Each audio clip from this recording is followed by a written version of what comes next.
first of all, right about 9:53 this morning, our dispatch center got a 911 call of a robbery that had just occurred here at the liquidator store right behind me over my left shoulder.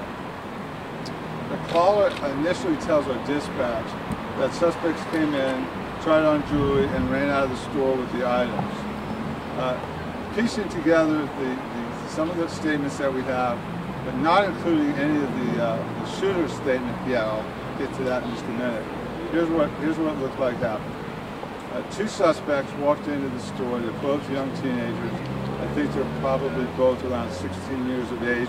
We'll clarify that later and make sure. They walked into the store ostensibly to buy jewelry, try on jewelry, and in fact, one of them, actually one suspect walked into the store and was trying on jewelry, and then suddenly ran out of the store. As he ran out of the store, another employee who happened to be outside was doing something with their flags, doing something with the display outside, saw the one offender run out, and he saw jewelry on his hand, realized what happened, and he attempted to retrieve the property. Went and grabbed the one suspect. An altercation occurred. The suspect fought off, pushed him away. We were getting clarification on just how much force was used there. Got into the car, which was driven by the second suspect. So now we have the one suspect who's got the jewelry, he's pushed off one of the employees, gotten into the car, and the other employee who's inside the store is now outside, sees the struggle. At one point during the struggle, the one employee was outside with the hanging the flag perhaps, got his hand actually caught in the door of the offender as he was trying to got his hand out of the door. As that fight was evolving, the person in the store had a gun, fired at least one round at the vehicle.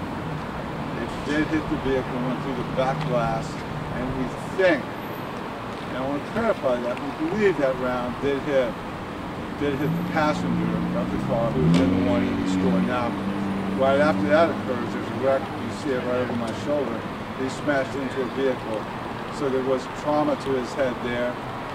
We'll have to wait and see, but I think we're going to find out. He was hit once. He was hit once by the gunfire.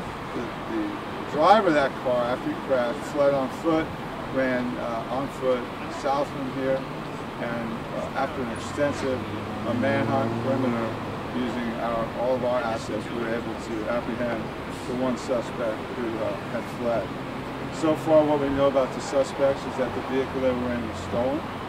We do know that they are from Fort Lauderdale. We believe their ages to be right at 16 years of age.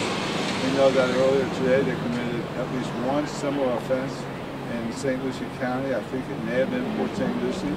Their detectives are actually on their way here.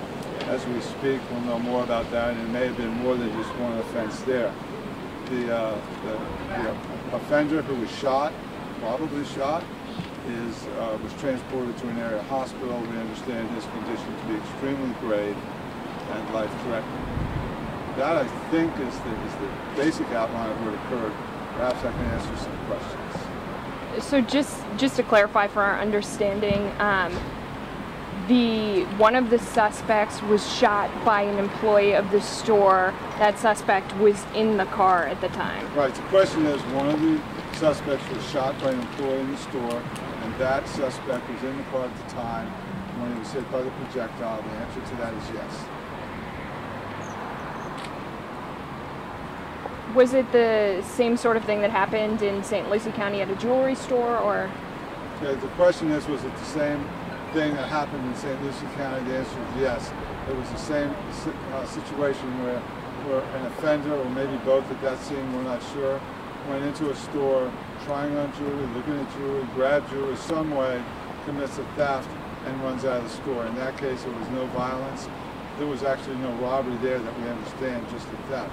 Here, the theft turns into the robbery when the offenders use force to try to hold on to that property. The statute clearly states that if there's force, violence, or fear used in the commission of the crime, during it, or preceding or afterwards, then it would be a robbery. So it looks It looks, from all intents and purposes, that we have a robbery, and one of the employees in the store fired at the offenders during the robbery. What's the condition of the teenager that was struck? Your question was the condition of the teenager that was struck.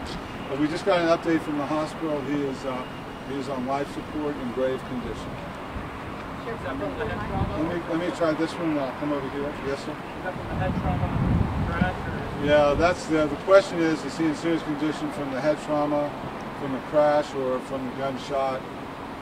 You know what? I always hate to speculate. We know this: one round was fired into the car. The round at least did hit the headrest. I would say the likelihood is that round did hit the suspect in the head. But in the abundance of caution, we'll wait until the doctors tell us exactly what the trauma is. It doesn't seem, from the amount of damage here, from what we saw, that he would be in that kind of condition if he had not sustained a gunshot. Where's the second suspect? And the question is, where's the second suspect? He's in custody. He's given us a full confession, given us a statement. He's cooperated. He's now in the custody of the Martin County Sheriff's Office. And interestingly, if his co-defendant or suspect who was shot dies, he'll be charged with murder. Sheriff, how many were there minors, you said? How many minors? The question was whether there were minors. Yes, ma'am. The answer to that is they appear to be right about 16 years of age. Are they both male? The question is, are they both males? Yes. They're both male offenders. So I know you've talked about before seeing stolen vehicles from down south coming up north. Right. Do you think this is linked to a bigger group, or is this these two individuals? The question is, I've talked before repeatedly about offenders coming here into Martin County from down south. Do I think this is similar to that, and are they linked to others? I have, of course, way too early to tell if they're linked with any other group. These are what we have been seeing. Young offenders from Palm Beach, Dayton, Broward, coming up here in stolen vehicles and committing crimes. This is the exact MO I've been talking about for years. This was the reason that we pushed to have legislation that if an offender leaves the county they live in, goes to another county with the intent to commit a crime, that there's a separate offense. And you see the fact pattern here of exactly what's happening.